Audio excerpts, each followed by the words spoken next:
birthplace? What is it?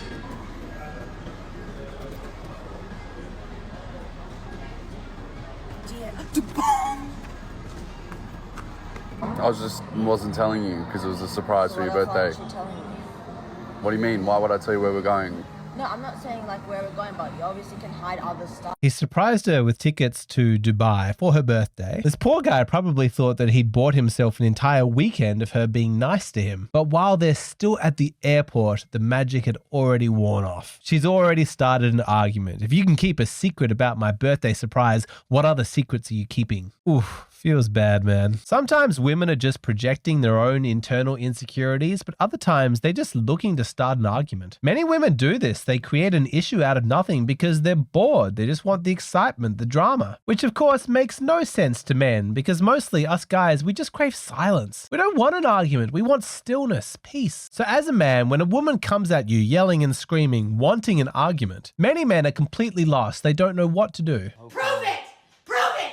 There's email, there's text. You don't fucking talk to me, and that's the goddamn problem. Do you want to know a sneaky way to shut down a woman who's coming at you like this? Imply that she's being masculine. We are employing some of the dark arts here, fair warning. But if you say something like, you are so aggressive, or you are so bossy, why are you being so confrontational, so combative? It's going to be very effective because women hate that. They instantly feel ashamed because the implication is that they're being masculine. And that contradicts the self-image that they have as somebody feminine. To be a woman is to be kind, to be graceful, to be soft and nurturing. This is the kind of person that she thinks that she is. And that's why it is so shaming for women to call them bossy or aggressive, to imply that they are masculine. They hate it. Nobody wants to be identified with the toxic elements of the other gender. You can use this against aggressive men too. Like if some douchebag guy is acting all tough and macho, yelling and throwing his weight around, you can really throw him off if you say something that implies that he's being feminine. Like, wow, you are so emotional. Let me know when you're done with your tantrum. It is deeply shaming. Men hate that. Imagine how you would feel if a woman accused you of being a drama queen or of throwing a hissy fit. Not good, right? Not comfortable? Well, that's how women feel when you imply that they are being masculine. And it is very effective at disarming a woman who's coming at you aggressively. You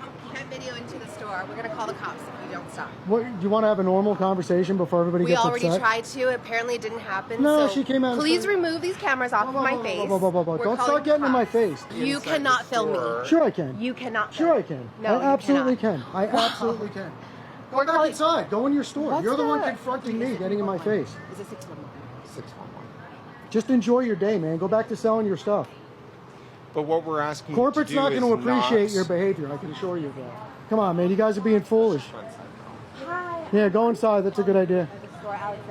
And lighten up. It's a very effective way of shaming women. Notice all of the phrases that he used to draw attention to the way that she's behaving. Do you want to have a normal conversation? Don't get in my face. You're the one confronting me. Enjoy your day. Corporate won't appreciate your behavior. Lighten up. With all of these phrases, he's communicating that she's not being a lady. She's not being feminine. The implication is that she's rude, hostile, and aggressive. No woman wants to think of herself in this manner. Every Karen denies that she's a Karen. That's why if you point directly to their lack of femininity, it terrifies them. Because you are pointing out something about them that they do not want to admit to themselves, which is that they are angry. Women have a very difficult relationship with anger. They frequently deny that they even have this emotion because they don't like its masculine connotations. And it's a really weird time in our culture at the moment because while on the one hand you've got women absolutely deeply committed to their denial that they ever get angry, at the same time there's never been a point in history ever before where women have felt so empowered to unleash their anger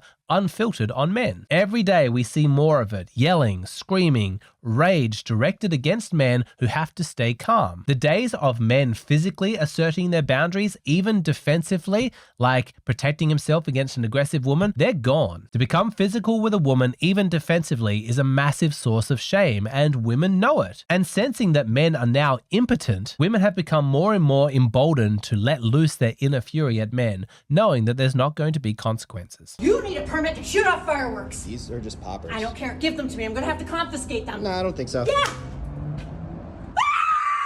Despite how they think of themselves, women do get angry. Everybody does. It is a human emotion and it serves a useful purpose. Anger is motivating. It gets you to take action, exert control. It makes you feel powerful. When this woman comes along and starts barking orders at a stranger, it is anger that she's feeling. It's releasing chemicals in her brain that's prompting her to get it done, to assert control. Often the emotion of anger comes up in response to fear, almost as a protection against fear. Being scared is not an empowering emotion. Makes you feel vulnerable and exposed. Anger asserts itself because at least then you feel in control. But deep down, these women who seem so angry, they're actually scared. But they don't want you to see that because that's going to make them feel even more vulnerable. They direct their anger at you specifically because they don't want to be the focus of attention. Do you remember in grade school when the bully would pick on the weak kid, taunting him, making fun of him? As an adult, looking back on the psychological dynamics that were playing out there, it's obvious what was occurring. The bully feels terrified, very insecure inside, but he doesn't want anybody to see that. So they find a weaker target and attack them, hoping that that's going to distract everybody's attention away from him and onto the weak kid. This is what is happening when a woman comes at you yelling, screaming, and wanting an argument. She wants the focus to be on you so that you have to explain yourself. You have to justify yourself. She's barking orders at you because she wants you to change your behavior. The best way to disarm her is to ignore what she's saying and name her emotions. Wow, you are so angry right now. You're clearly very upset. I can see that you're filled with rage at the moment. There's so much anger emanating from you. Women will hate that. When they are in that state, they do not want you to notice what they are feeling, let alone name it. If you do speak it out loud, then suddenly they feel naked, exposed, and vulnerable. Her intention was to scare you. She wanted you to be the focus of attention. That's her agenda. That's her frame. To make herself feel less scared by making you feel scared. Don't buy into it. Instead, point directly at the thing that she doesn't want you to notice and then watch her fall apart. Now, this is advice for how to deal with toxic women who are unjustifiably aggressive. Your Karens on the street, the female boss you have that likes throwing her weight around. Maybe your mum or your sister is a nasty woman and you need some means to protect yourself. So this is what you do. You name the emotions, you imply that she's being masculine, you shame her essentially, and that's how you assert your boundaries. But this same principle of naming emotions can be used compassionately. And you'll do that if connection is your goal rather than shame. But if so, then it's not anger that you should be naming, but fear, the emotion underneath the anger. Like if you have a good relationship with your wife or your girlfriend, you see her as a teammate, you're in love with her, and you don't want to shame her, you want to connect with her, but you see that she's getting really angry, really worked up. If you manage to stay calm and compassionate and say, sweetheart, you seem really scared at the moment. What's frightening you right now? You may at first encounter some initial resistance because anger as an emotion, it kind of has its own momentum. It's not going to stop straight away. But if you hold that masculine frame of, no, we're not going to have an argument, we're not going to fight with each other. I'm not going to respond to your anger with my own anger. What we're going to do is we're going to connect. So tell me, what are you scared of right now? Share with me how you're feeling. Not buying into her argument frame and instead being strongly assertive with your connection frame is extremely disarming for women. I cannot understate how powerful this experience is to the female mind. She's throwing her feminine chaos at you as hard as she possibly can, but you don't stoop down to her level. You remain above it, calm amidst her storm. And with laser-like precision and the intention to connect, you name the vulnerable emotion that she's feeling. When you do that, it will seem to her as though you have this incredible power to look inside her, to know what she is feeling even when she's not sure herself. This is very powerful. Women will melt from this because naming her emotion in this way and showing this leadership makes her feel very safe. But fair warning, this approach is only going to work with women who are generally pleasant to interact with, who do seek connection. She's just having a temporary slip up. Her emotions have got the best of her. There are many situations and many women that responding in this way does not make sense. If you approach her anger with your own compassion, it can actually be dangerous.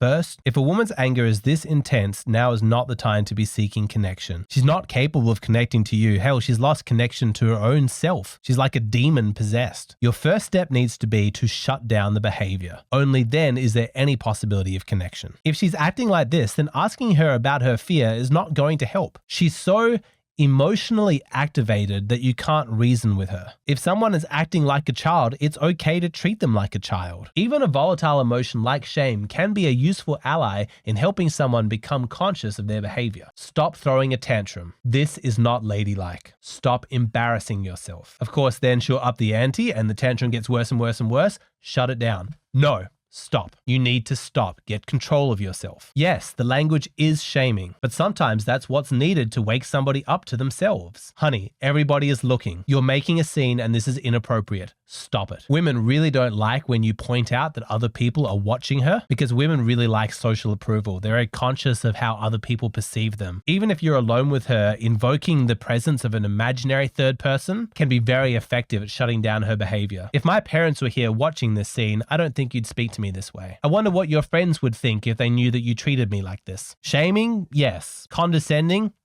Yeah, and you could frame it as though you're being mean, but it's just as mean to let somebody continue to indulge a ridiculous tantrum. I would argue it's a greater kindness to help them wake up to themselves, because once she becomes self-conscious and the worst of her emotional possession becomes deactivated, that's when connection is possible, and then you can start to speak to her about her fear, and you can walk back your own intensity. I'm sorry if my language was harsh earlier, but your behavior really concerned me. I didn't know what to do. I can see that you're frightened, and I want to know what you're feeling. Please talk to me. Open up, share, connect with me. If she comes at you with like lots and lots of anger, she needs to hit this like a brick wall and she can't get any further. Then when she's calmed down, she starts to soften up, you can soften, then hopefully the two of you can connect. I do a lot of private consultations with you guys, and sorry to be harsh, but a lot of you just suck at arguing with women. You don't know what to do because you're out there arguing with women as though you're speaking to a man. But you're not. She's not a man. She's a woman. The biggest mistake I see is that men respond to women at the surface level, thinking that the argument isn't about her emotions, it's about whatever words she's speaking. And that if the man can just present his perspective logically enough, rationally enough, the whole thing is going to get resolved. But it's not. She's being irrational. That's the point. And if you think getting sucked into the specifics of whatever she's talking about is somehow going to de-escalate the situation, you're crazy. That's not how it works. The more you try and justify yourself to a woman, the longer the argument is going to go. You need to move. I need to move? Yeah. Come park wherever I want. It's the residence car park. Can park in any space, can't you? No, because this is my spot. It's not your spot. There's no designated spots, is there? Do you even live here? Yeah, do I? How long have you lived here for? 4.5 years. I've been here for 15 years. Yeah. This is my spot. Yes, they're not properly designated. Does that have your name on it? The residents around here understand that we each have taken space. This is my one. My neighbours take the ones next to me. So you can't be parked here. But it's full down there. That's not my problem. Wrong, wrong, wrong. The interaction goes on and on like this. She says something, he responds. She asks him questions and he answers them. This man has to stop and think, wait a minute, did I consent to being interrogated? Do I care if she agrees with my answers? When it comes to you and your girlfriend or your wife, understand that she wants you to be a leader. If she starts an argument with you, it's because she's scared of her own feminine chaos. If you let her drag you down with her and you participate in that feminine chaos, she's going to be pissed with you. You're the man. You're meant to be above all of that. As a general rule, never argue with a woman. Neither of you can win if you participate. If she wins the argument, she still loses because she's stuck with a man who she can drag into one of her nonsense arguments. And if you win, you still lost by the mere fact that you participated. You're meant to be above that. Now, I'm not saying you can't have a discussion with a woman, a disagreement even, but the moment you sense that she's not interested in finding a solution and working together, she's interested in proving you wrong, if you participate in that discussion, you've lost. There is a basic standard that every single man must have. If you want to talk to me, you have to do so with kindness and respect. I will not accept anything less. You know what is like a real man? Real men are providers, and they never throw into my face and list the things they do as a man. Let me tell you what a real woman is. A real woman, an attractive woman, is one that's calm and gentle and not argumentative, angry, and bitchy. So what you're doing with me then? That's a good question. Most of what I've talked about in this video shouldn't really be applied to romantic relationships, because you should have high enough standards that you don't tolerate being in a relationship with a woman who is aggressive or argumentative. One of the guys in my hero circle is always saying that much better than having the perfect strategy to dealing with a toxic woman is instead to just date a woman who never starts arguments. And he's exactly right. You don't have to date one of these aggressive masculine women. Find someone who's nice, who treats you kindly. I know that my videos often give explanations or strategies for how to deal with difficult women, but please do not let that be confused as though I am encouraging you to go and find one of these women so you can employ these strategies. Fuck no, life is short, life is precious. A toxic woman can make your life hell, it's not worth it. If you meet a nice girl and she makes your life better being in a relationship with her, all good, proceed. But if you're not meeting any women who meet that basic, simple standard, every woman you encounter you know is going to make your life more difficult, then stay single, enjoy your peace. I know a lot of you guys out there are scared to be alone, or maybe are worried that you're not quality enough of a man to attract a nice woman. And so therefore you're scared to raise your standards or hold women accountable. But let me tell you something as an absolute fact of reality. The universe will be happy to deliver to you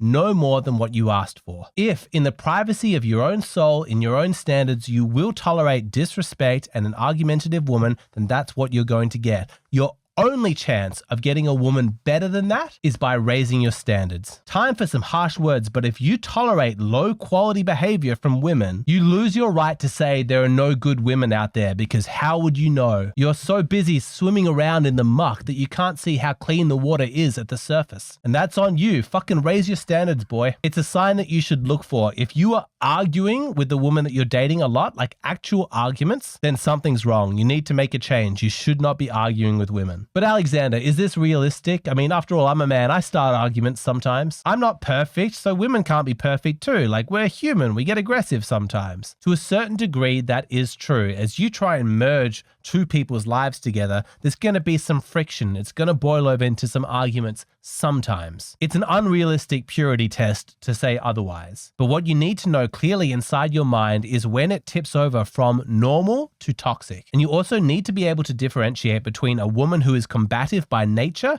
and a woman who has temporarily lost control of her emotions, but that's not who she really is. That way you know whether or not the relationship is worth sticking through, or whether it's time to cut your losses, move on and find somebody else. All of those questions I'm going to explore in depth in the full-length version of this video, which is available on Patreon. If what I've spoken about so far is really resonating with you and you want more practical tips on how to actually handle this stuff inside your relationship, you're going to want to watch the rest of this video. It's available on Patreon. When I post here on YouTube, these are just the shortened, abridged versions of my videos. For the more in-depth stuff, come on over to Patreon.